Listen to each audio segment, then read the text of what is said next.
మంచిది ప్రియులారా, దేవుని వాక్యంలోకి వెళ్దాము. నేటి దినాన మనం నేర్చుకోబోయే అంశము అధికారంతో బోధించిన మన బోధకుడు క్రీస్తు అనే అంశం ద్వారా, మన బోధకుడు క్రీస్తు అనే అంశం ద్వారా కొన్ని విషయాలను ఈ రాత్రి కాలమందు జ్ఞాపకం చేసుకుందాం ప్రియులారా. మత్తయి సువార్త 4వ అధ్యాయము 23వ వచనాన్ని మనం చూద్దాం. యేసు వారి సమాజ మందిరములలో బోధించుచు దేవుని రాజ్యమును గురించిన సువార్తను ప్రకటించుచు ప్రజలలోని ప్రతి వ్యాధిని రోగమును స్వస్థపరచుచు గలిలయ ఎందట సంచరించెను. ఆయన కీర్తి సిరియా దేశమంతటా వ్యాపించెను.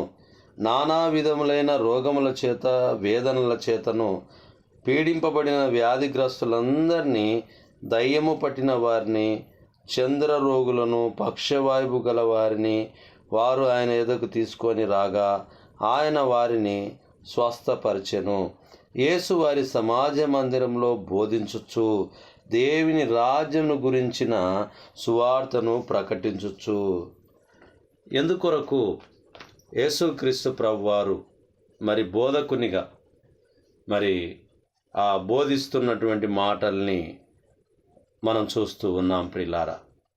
బోధకుని స్థానంలో నేటి సమాజంలో ఉంటున్నటువంటి అనేక మంది బోధకులమైనటువంటి మనం, అనేకులైనటువంటి ఆలోచన కలిగినటువంటి మనం,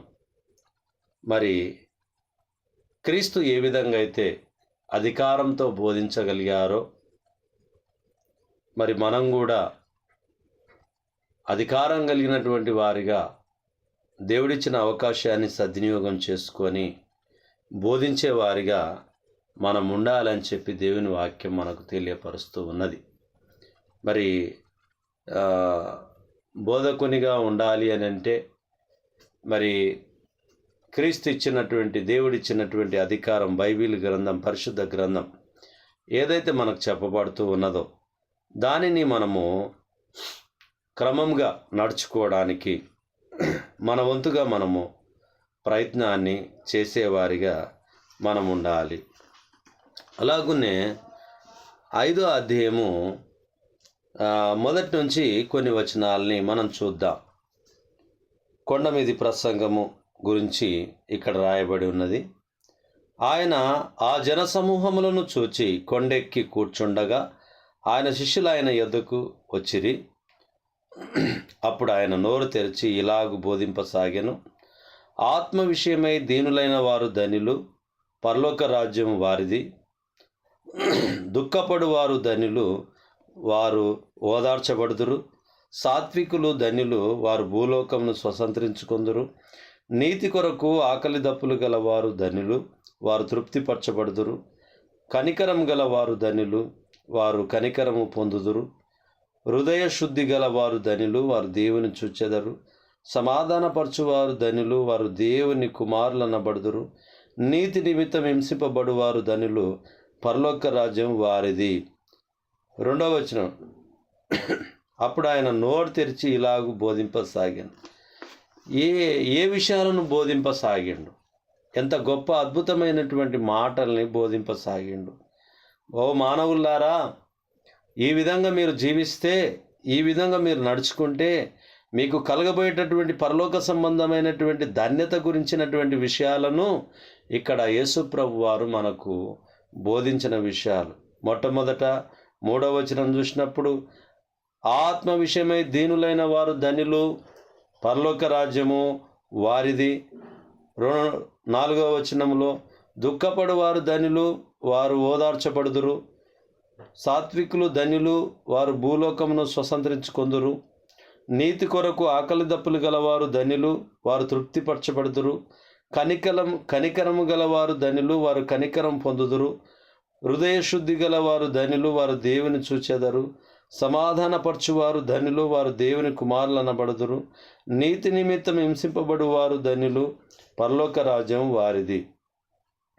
నీతి నిమిత్తం హింసింపబడినటువంటి వారిది పరలోక రాజ్యము. అలాగున్నే ఆకలి దప్పులు గలవారికి, అలాగున్నే హృదయశుద్ధి గల వారికి దేవుడు ఇవ్వబోయేటటువంటి ఆ ధన్యకరమైనటువంటి పరలోక సంబంధమైన ధన్యత గురించి ఈ 5వ అధ్యాయంలో మనకు వివరించి ఉంచి ఉన్నది. కాబట్టి ప్రియులారా, మన ఆలోచనలో వాక్యం చదివేటప్పుడు, వాక్యం వినేటప్పుడు, వాక్యం గ్రహించేటప్పుడు మరి అందులో మనకున్నటువంటి లోటుపాట్లు ఏమైతే ఉన్నాయో, పరలోకానికి సంబంధించినటువంటి పరలోకానికి వెళ్ళకుండగా ఆటంకపరిచేటటువంటివి ఏవైతే మనకున్నాయో, ఆటంకంగా ఉన్నవో, వాటి కొరకు అవి సరిచేసుకోవడానికి టిక్ కొట్టుకొని ఏదైతే లోపం కలిగి ఉంటున్నామో ఆ లోపాన్ని సరిచేసుకునేటటువంటి వారిగా ఉండాలి. పరలోక రాజ్యానికి వారసులం కావడానికి దేవుని ప్రణాళిక ఉంచబడి ఉంటుండగా పరలోకానికి ఆటంకపరిచేటటువంటి విషయాలను, మనలో ఉన్నటువంటి వాటినన్నిటిని తీసివేసుకొని శుద్ధీకరణ చేసుకోవాల్సినటువంటి బాధ్యత ప్రతి ఒక్క క్రైస్తవులకు ఈ భూమి మీద ఆధారపడి ఉన్నటువంటి విషయమై ఉన్నది.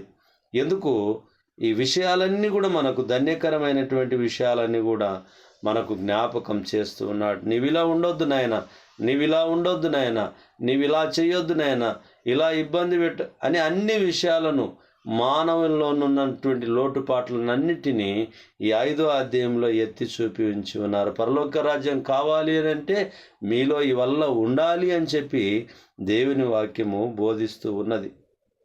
అలాగనే మత్తయి సువార్త 7వ అధ్యాయం, మత్తయి సువార్త 7వ అధ్యాయము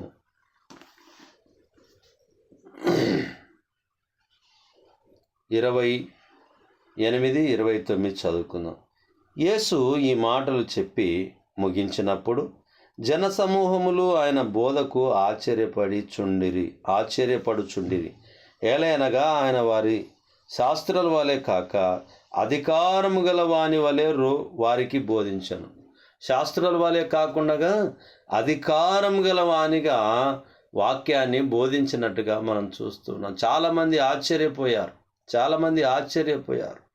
ఎందుకు ఇలా బోధిస్తూ ఉన్నాడు, ఇంత అధికారంతో బోధిస్తూ ఉంటున్నాడని చెప్పి ఆశ్చర్యపోయారు. అవును ప్రియులారా, బోధ అనేటటువంటిది హృదయంలో నుంచి వచ్చేది, యథార్థతలో నుంచి వచ్చేది. మరి ఎదుటి వ్యక్తులను బట్టి మరి భయపడక బోధించడానికి దేవుడిచ్చిన అధికారాన్ని బట్టి మనం బోధించేవారిగా ఉంటాం. కానీ కొన్ని సందర్భంలో ఈ వ్యవస్థలో మరి ఒక సందర్భంలో ఎలిజబెత్ రాణి గారికి వివాహ విషయంలో మరి మేలుకైనను కీడుకైనను అని చెప్పి మనం పలికినటువంటి భాషలు, ఆ ప్రమాణాలు ఏవైతే ఉన్నావో భర్త దగ్గర పలికించిన తర్వాత భార్య దగ్గర పలికించేటప్పుడు, ఎలిజబెత్ రాణి పలికించేటప్పుడు ఆ పాస్టర్ గారు చాలా ఇబ్బంది పడ్డారంట. ఆ బోధకుడు చాలా ఇబ్బంది పడ్డాడంట. ఈమె దేశానికి రాణి అయి ఉంటున్నది, ఈమెతో నేను ఎలా చెప్పాలి అని చెప్పి. అయితే అందుకు ఎలిజబెత్ రాణి గారు అన్నారంట, అందరితో సమానమే నేను ఈ దేశానికి రాణియే కావచ్చు, కానీ నా భర్తకు నేను భార్యను. మీరు ఆ క్రమం ఏందో మీరు జరిగించండి అని చెప్పి సెలవిచ్చిందంట. ఒకవేళ ఈ రోజుల్లో ఎలిజబెత్ రానటువంటి గొప్పతనము కొంతమందిలో ఉండొచ్చు, చాలామందిలో ఉండకపోవచ్చు. అయినప్పటికీ వాక్యాన్ని అందించేటటువంటి సమయంలో మరి మనము అధికారము కలిగినటువంటి వారిగా బోధించాలి.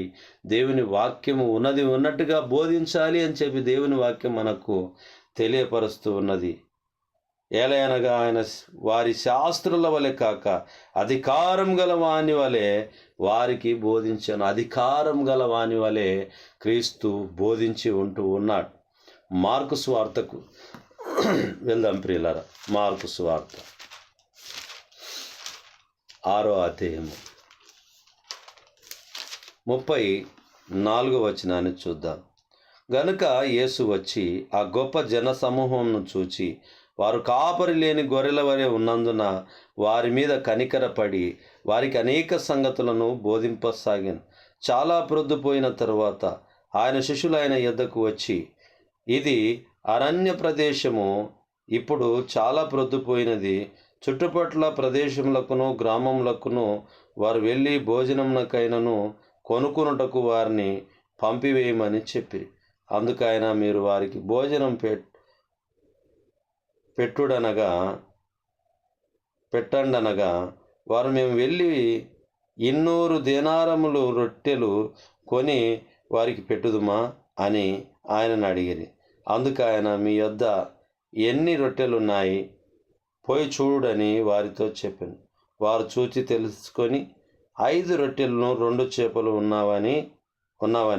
అప్పుడు ఆయన పచ్చిక మీద అందరూ పంక్తులుగా కూర్చుండవలెనని వారికి ఆజ్ఞాపింపగా, వారు 100 మంది చొప్పునను 50 మంది చొప్పునను పంక్తులు తీరి కూర్చుండిరి. అందరికీ భోజనం సమృద్ధిగా 43, 42 వారందరూ తిని తృప్తి పొందిన తర్వాత మిగిలిన చేపలను, రొట్టెలు ముక్కలను 12 గంపలు ఎత్తిరి. 41 అంతటా ఆయన 5 రొట్టెలు 2 చేపలను పట్టుకొని ఆకాశం వైపు కనులెత్తి ఆశీర్వదించి ఆ రొట్టెలు విరిచి వారికి వడ్డించుటకు తన శిష్యులకిచ్చి ఆ 2 చేపలను అందరికీ పంచిపెట్టెను. 44 ఆ రొట్టెలు తినిన వారు 5,000 మంది పురుషులు. ఇక్కడ స్త్రీలు లెక్కింపబడలేదు, పురుషులు మాత్రమే 5,000 మంది లెక్కింపబడి, అందులో పిల్లలున్నారు, స్త్రీలు ఉన్నారు. చూడండి ప్రియమైనటువంటి వాళ్ళారా, 200 దేనారములు తీసుకొని వెళ్ళి ఇప్పుడు కొనుక్కొచ్చి వారికి ఆహారాన్ని సిద్ధం చేయాలనా అని అన్నప్పుడు యేసు ప్రభు వారు చెప్పారు, ఇప్పుడు మీ దగ్గర ఎన్ని రొట్టెలు ఉన్నాయి అంటే, ఎన్ని రొట్టెలు ఉన్నాయి? 5 రొట్టెలు 2 చేపలు. ఎన్ని రొట్టెలు? 5 రొట్టెలను 2 చేపలను నున్నావనిది. 5 రొట్టెలను 2 చేపలు మాత్రమే ఉన్నాయి. కానీ యేసు ప్రభు వారు ఆకాశం వైపు చేతులెత్తి ప్రార్థన చేసి మరి వాటిని అందరికీ పంచిపెట్టారు. అందరికి పంచిపెట్టిన తర్వాత 100 మంది కూర్చోగలిగారు, 50 మంది కూర్చోగలిగారు. మరి అధికారం కలిగినటువంటి క్రీస్తు అధికారం కలిగినటువంటి వారిగానే ఆయన వాక్యాన్ని బోధించాడు. అలాగనే అద్భుతాలు, ఆశ్చర్యకార్యాలు జరిగించాడు. కాబట్టి ప్రియమైనటువంటి వారలారా, ఆయనలాగా మనం అద్భుతాలు చేయలేకపోవచ్చు, ఆయనలాగా మనం ఆశ్చర్యకార్యములు చేయకపోవచ్చు. కానీ ఆయన చెప్పినటువంటి 5వ అధ్యాయము 2వ వచనం నుంచి మనం ఆలోచన చేసినప్పుడు, మనము ఆత్మ విషయమై దీనులైనటువంటి వారు, ఆ ధన్యతల విషయంలో ఏదైతే తొట్టిల్లుతూ ఉంటున్నామో ఆ విషయాలను మనం చేసుకోవచ్చు. క్రీస్తులాగా మనము చెయ్యలేకపోవచ్చు. క్రీస్తు మాదిరిగా మనం ఉండడానికి మానవ ప్రయత్నముగా మనం ఉండాల్సినటువంటి వారిగా మనం ఉన్నాం ప్రియులారా. కాబట్టి మన ఉద్దేశాలను, మరి మన వాక్య బోధలో అధికారం కలిగినటువంటి వారిగా మనం బోధించే వారిగా ఉండాలి. ఎదుట ఉన్నటువంటి వ్యక్తులను బట్టో లేదా వారి హోదాను బట్టో వాక్యములో మరి అటు ఇటు మరి ఈ మాట మాట్లాడితే ఆయన ఏమన్నా బాధపడతాడో, ఆ కుటుంబం ఏదైనా బాధపడుతుందో, ఆమె ఏమైనా బాధపడుతుందో అని చెప్పి మనకు కానుకలు ఇచ్చేటటువంటి వారి గురించి, లేకపోతే రెగ్యులర్గా చర్చికి వచ్చేటటువంటి వారి గురించి ఏదో వారి మన స్వలాభం కొరకు ఆలోచన చేసి వాక్యాన్ని దాచిపెట్టడానికి వీలు లేదు ప్రియులారా. అధికారం కలిగినటువంటి వారిగా యేసు ప్రభు వారి బోధలు ఏ విధంగా అయితే ఉన్నాయో, మనమందరం కూడా అధికారం కలిగినటువంటి వారిగా దేవుని బోధను బోధించే వారిగా ఉండాలి. లూకా సువార్త 4వ అధ్యాయము 14వ వచనం 15వ వచనాన్ని చూద్దాం ప్రియులారా. లూకా సువార్త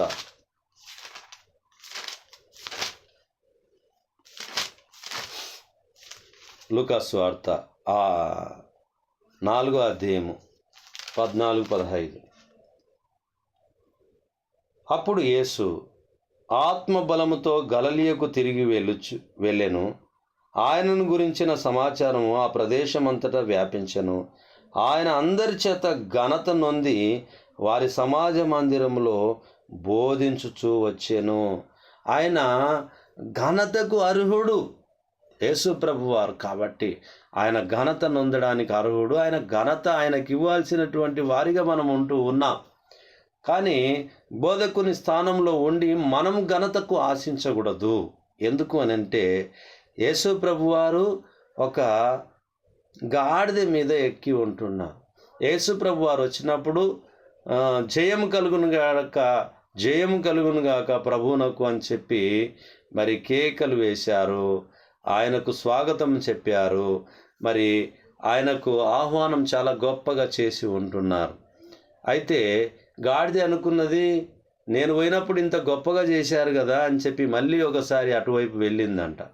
వెళితే అది అరిచే శబ్దానికి మరి కట్టె తీసుకొని కొడితే అది ఉరికిందంట. యేసయ్య లేనటువంటి జీవితం, గాడిద లాంటి జీవితం మనది. యేసు గాడిద మీద ఎక్కితే గాడిదకు విలువ వచ్చింది, అంతేగాని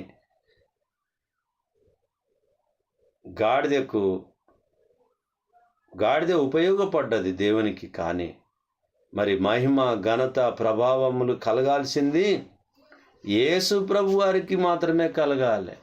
మహిమ ఘనతకు అర్హుడవు, నీవే మా దైవము, సృష్టికర్త ముక్తిదాత, సృష్టికర్త ముక్తిదాత, మా స్తుతులకు పాత్రుడా, ఆరాధనా నీకే, ఆరాధనా నీకే, ఆరాధనా స్తుతి, ఆరాధనా ఆరాధనా నీకే. మహిమ ఘనతలకు అర్హుడైనటువంటి క్రీస్తు ఘనతకు అర్హుడైన, కానీ మనము అర్హులము కాము.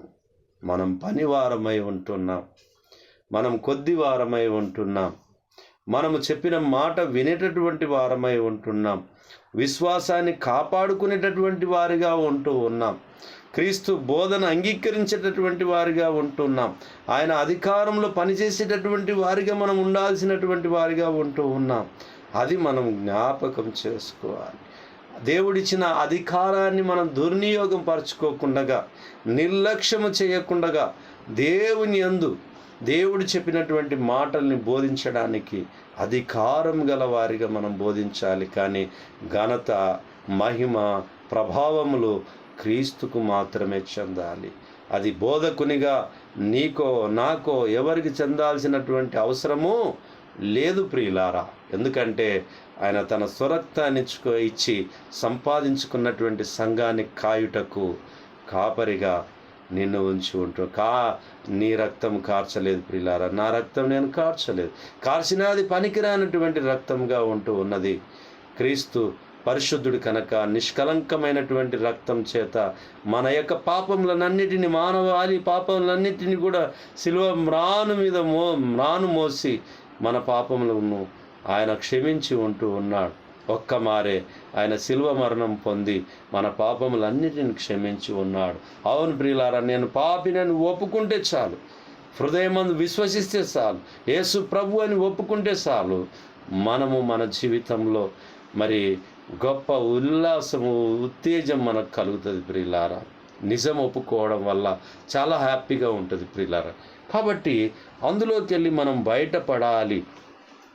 లోకానుసారమైనటువంటి జీవితంలో కాకుండా ఆత్మానుసారమైనటువంటి వెలుగులో మనం ముందుకు కొనసాగాలి. లూకా సువార్త 5వ అధ్యాయము 3వ వచనము, ఆయన ఆ దోణిలో సీమోనుదైన యొక్క దోణి ఎక్కి దరి నుండి కొంచెము త్రోయుమని అతన్ని అడిగి కూర్చుండి దోణిలో నుండి సమూహములకు బోధించుచుండెను. ఆయన బోధించుట చాలించిన తర్వాత, నీవు దోణిను లోతునకు నడిపించి చేపలు పట్టుటకు మీ వలలు వేయుడని సీమోనుతో చెప్పగా, సీమోను, ఏలినవాడా, రాత్రంతయు మేము ప్రయాసపడితిమి కానీ మాకేమీ దొరకలేదు. అయినను నీ మాట చొప్పున వలలు వేతునని ఆయనతో చెప్పెను. వారు అలాగు చేసి విస్తారమైన చేపలు పట్టిరి. అందుచేత వారి వలలు పిగిలిపోవుచుండగా వారు వేరొక దోణిలోనున్న తమ పాలి వారు వచ్చి తమకు సహాయం చేయవాలని వారికి సంజ్ఞలు చేసిరి. వారు వచ్చి 2 దోణెలు మునుగునట్లు నింపిరి. చూడండి ప్రియమైనటువంటి వాళ్ళారా, యేసయ్య లేనప్పుడు ఎంతో ప్రయత్నం చేశారు. కానీ యేసయ్య ఎప్పుడైతే ఆ దోణిలో కూర్చున్నాడో, ఎప్పుడైతే ముందుకు వెళ్ళమని చెప్పాడు, ఎప్పుడైతే ఇక్కడ వలలేయమని చెప్పాడో, మరి అక్కడ వలలేసినప్పుడు వేయాలి అన్నప్పుడు, నా ఏలినవాడా, రాత్రంతయు ప్రయాసపడ్డాం కానీ ఏమీ దొరకలేదు నాయనా అని చెప్పి ఆయన చాలా తగ్గింపుతో దేవుని ప్రాధేయపడినట్టుగా మనం చూస్తూ ఉన్నాం. అయినను నీ మాట చొప్పున మేము వేస్తాం ప్రభువా అని చెప్పి ఆ వలలు వేయగా వలలు పిగిలిపోయేటటువంటి బరుగుగా చేపలన్నీ కూడా పడ్డాయి ప్రియులారా. అవును, దేవుడు గొప్పవాడై ఉంటున్నాడు. యేసుక్రీస్తు ప్రభువారు ప్రియులారా, నీ జీవితంలో, నా జీవితంలో ఆయన అధికారిగా ఉన్నాడు. అధికారం గల వారిగానే ఉన్నాడు. ఆయన సర్వాధికారి ఉంటూ ఉన్నాడు ప్రియులారా. కాబట్టి ఆయన బోధకు, ఆయన అధికారానికి మనం లోబడేటటువంటి వారిగా మనం ఉండాలి. రాత్రంతయు శ్రమ పడినా రాలేదు ప్రభు జయము, రహదారులు వెదకినను రాదాయను ప్రతిఫలము. యేసయ్య లేనప్పుడు, రాత్రంతా ప్రయాసపడినప్పుడు ఒక్క చేప కూడా పడలేదు ప్రియులారా. కానీ యేసు ప్రభు ఎప్పుడైతే వచ్చారో, ధోనిలో కూర్చున్నారో, ఆయన చెప్పిన మాటకు లోబడినప్పుడు గొప్ప అద్భుతంగా చేపలు పడ్డాయి ప్రియులారా. నీ జీవితంలో, నా జీవితంలో దేవుని మేలులను పొందాలి అంటే దేవుడు చెప్పిన మాటను వినేవారిగా ఉండాలి. ఆయన అధికారం గలవానిగా మనకు బోధించి ఉంటున్నాడు. మనం లోబడి వినేవారిగా మనం ఉంటూ ఉన్నాం. అవును ప్రియులారా, సీమోను గారు విన్నారు ప్రియులారా. అలాగున్నే యోహాను సువార్త 3వ అధ్యాయము 2వ వచనంలో చూసినప్పుడు క్రియలు గొప్పవిగా ఉండమని చెప్పి సెలవిచ్చి ఉంటున్నది. చూద్దాం, యోహాను సువార్త 3వ అధ్యాయము 2వ వచనాన్ని చూద్దాం. దేవుని వాక్యం ఏం బోధిస్తుందో మనం చూద్దాం. 3వ అధ్యాయం 2వ వచనము. అతడు రాత్రి యందు ఆయన యొద్దకు వచ్చి, బోధకుడా, నీవు దేవుని యొద్ద నుండి వచ్చిన బోధకుడవని మేమెరుగుదుము. దేవుడు అతనికి తోడై ఉంటేనే గాని నీవు చేయుచున్న సూచక క్రియలను ఎవడును చేయలేడని ఆయనతో చెప్పాను. అందుకు యేసయ్య చెప్తూ ఉన్నాడు. అందుకు యేసు, అతనితో ఒకడు కొత్తగా జన్మించితేనే కానీ అతడు దేవుని రాజ్యంను చూడలేడని నీతో నిశ్చయంగా చెప్పుచున్నానను. అవును ప్రియులారా, కొత్తగా జన్మించడము అని అంటే నవీన స్వభావాన్ని, పాత స్వభావాన్ని వదిలిపెట్టుకొని నవీన స్వభావాన్ని ధరించుకోమని చెప్పి సెలవిస్తూ ఉంటున్నాడు.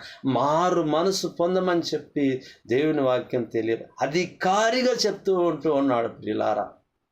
అవును నాయన, ఆయన అధికారిగా చెప్తూ ఉన్నప్పుడు మనం లోబడేటటువంటి వారిగా, సమూయేలు స్వరం విన్నప్పుడు చిత్తము ప్రభువా అని చెప్పినట్టుగా మనం లోబడేటటువంటి మంచి మనస్తత్వం మనం కలిగి ఉన్నప్పుడు ఆయన స్వరం మనకు వినిపిస్తుంది. ఆయన వాక్యము మనం గ్రహిస్తాము. ఆయన వాక్యంలో మనము ముందుకు కొనసాగడానికి మనకు దేవుడిచ్చిన అధికారాన్ని, అవకాశాన్ని బట్టి మనము ముందుకు కొనసాగుతాం. 7వ అధ్యాయము యోహాను సువార్త 14వ వచనాన్ని చూద్దాం ప్రియులారా. 7:14.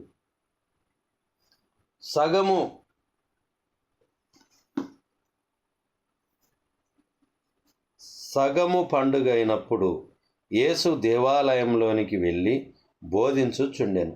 యూదులు అందుకు ఆశ్చర్యపడి, చదువుకొనని ఇతనికి ఈ పాండిత్యం ఎట్లొచ్చినని చెప్పుకొనిరి. చూడండి ప్రియమైనటువంటి వాళ్ళారా, మరి అక్కడున్న యూదులు ఏమనుకుంటున్నారు? చదువుకొనటువంటి వ్యక్తి ఎలా బోధించగలుగుతూ ఉన్నాడు అని చెప్పి ఆశ్చర్యపడుతూ ఉన్నారు. 16వ వచనం. అందుకు యేసు, నేను చేయు బోధ నాది కాదు, నన్ను పంపిన వానిదే. 17. ఎవడైనను ఆయన చిత్తం చొప్పున చెయ్య నిశ్చయించుకొనిన ఎడల ఆ బోధ దేవుని వలన కలిగినదో లేక నాయంతట నేనే బోధించుచున్నానో వాడు తెలుసుకొనును. అవును ప్రియులారా, చాలా గొప్పగా బోధించి ఉంటున్నారు. ఈయనే విద్య లేనివాడిగా యేసు ప్రభువును యూదులు ఆలోచన చేస్తూ ఉన్నారు. ఆయన చదువుకోలేదు, ఎలా బోధించగలుగుతున్నాడు అని చెప్పి దేవుని జ్ఞానం చేత బోధిస్తున్నటువంటి విషయాన్ని ఆయన గుర్తు చేస్తాడు. నేను తండ్రి చిత్తాన్ని తెలియపరుస్తూ ఉంటున్నానని చెప్పి తెలియపరుస్తూ ఉంటున్న విషయాన్ని మనం చూస్తూ ఉన్నాం. అవును ప్రియులారా, మన జీవితంలో కూడా కొన్నిసార్లు అలాగునే జరుగుతాయి. యోహాను సువార్త 8వ అధ్యాయము 1 నుంచి కొన్ని వచనాల్ని మనం చూసినప్పుడు, యేసు ఒలీవ కొండకు వెళ్ళెను. తెల్లవారగానే యేసు తిరిగి దేవాలయంలోనికి రాగా ప్రజలందరూ ఆయన యొద్దకు వచ్చిరి గనక ఆయన కూర్చుండి వారికి బోధించుచుండెను. శాస్త్రులను పరిసయ్యులను వ్యభిచారమందు పట్టుబడిన ఒక స్త్రీని తోడుకొని వచ్చి ఆమెను మధ్య నిలువబెట్టి, బోధకుడా, ఈ స్త్రీ వ్యభిచారము చేయుచుండగా